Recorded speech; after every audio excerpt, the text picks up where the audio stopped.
حريرة مغربية لذيذة ومقومة على حقها وطريقها، ولكن ما فيهاش نهائيا الدقيق الأبيض، ما مدورهاش نهائيا بالدقيق.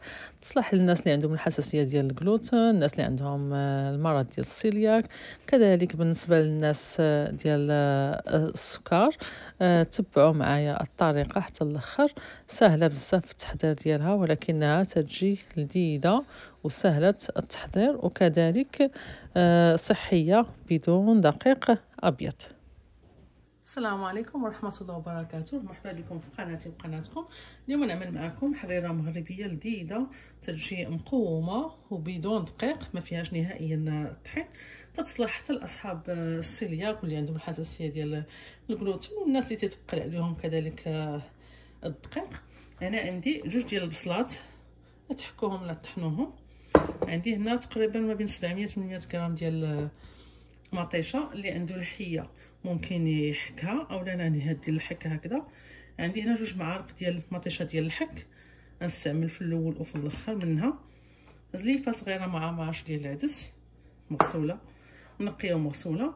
عندي هنا الزعفران الحر حاطاه في الماء يطلق. السمينه اللي عنده عظيمات ديال اللحم اولا الحمى بغا يديرها تيدير تقطعات، انا غندير شويه زيت الزيتون، ما غنديرش فيها اللحم نهائيا. عندي هنا الحمص زليفه اكثر من العدس. عندي هنا 3 معالق كبار ديال المعدنوس، 3 معالق تقريبا ديال القزبور، وهنا عندي وهنا تقريبا بحالهم قريبه زليفه صغيره ديال عندي الكرافس هكا مقطعين. فنبداو على بركه الله. هنا غنضيفوا جميع العناصر. كانت عندي سخونه،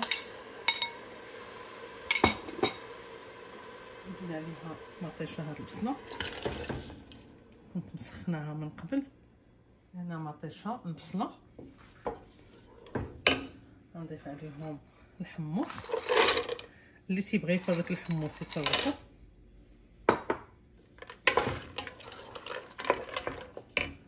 غنضيف القزبور، معدنوس والكرافس،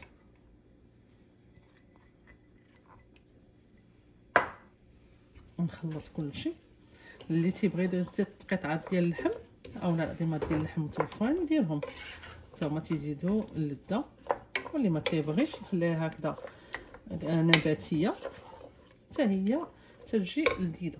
المهم تتكون مقومه.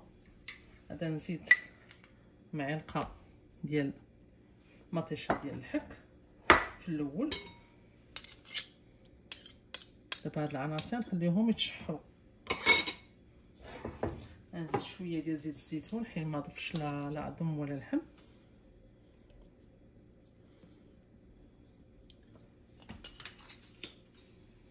نضيف شويه ديال السمن،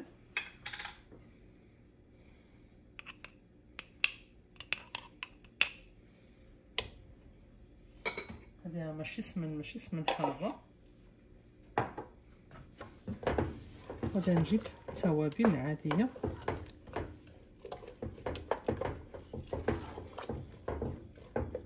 هنا غادي نديرو الملحه. بسم الله. اللي لا تقدنا لهاد الحريره، من بعد تنزيدو على خاصنا. تندير سكينجبير، الحريره تتبغي سكينجبير، معلقه ديال سكينجبير. تندير الخرقوم البلدي تا هو تقريبا واحد قياس معلقه. وتندير الابزار تيكون قل من القسم، قل من السكينجبير والخرقوم البلدي. نخلط هادشي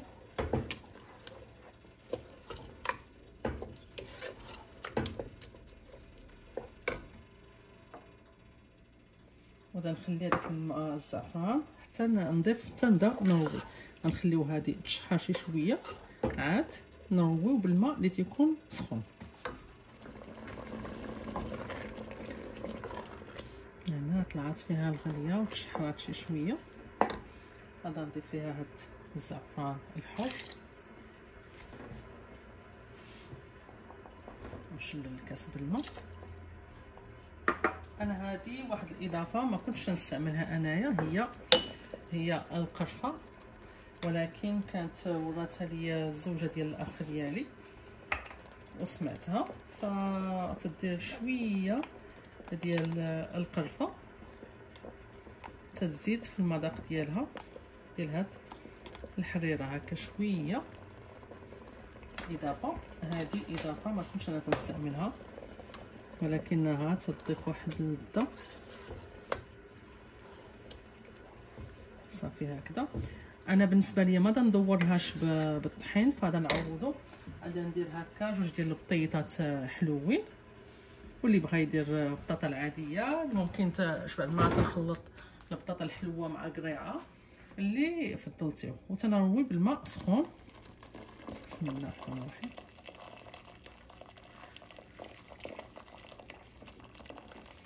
غادي نخليها حتى تقرب الطيب، عاد نحل عليها ونضيف ليها العدس. صافي نسد عليها.